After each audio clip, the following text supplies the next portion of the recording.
الروح لا تموت، هذه روح مخلدة. احنا ما بنموتش يا جماعة. امال الموت النفس والجسد، الله يبارك في عمرك، ولكن الروح بتبقى عند ربنا سبحانه وتعالى. امال الموت عبارة عن ايه؟ انفصال الروح عن الجسد. الروح بتقول للجسد مع السلامة، اشوفك على خير، خلاص مع السلامة.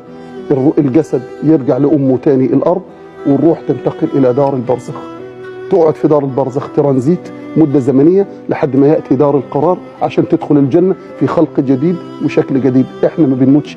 أبويا اللي مات وترك الدنيا هو دلوقتي مع جده وأمه في البرزخ، حياة أخرى، في حياة أخرى. ما تسألنيش عن كيف. لا مش هسألك، ما أنا عارفة. كيف لا.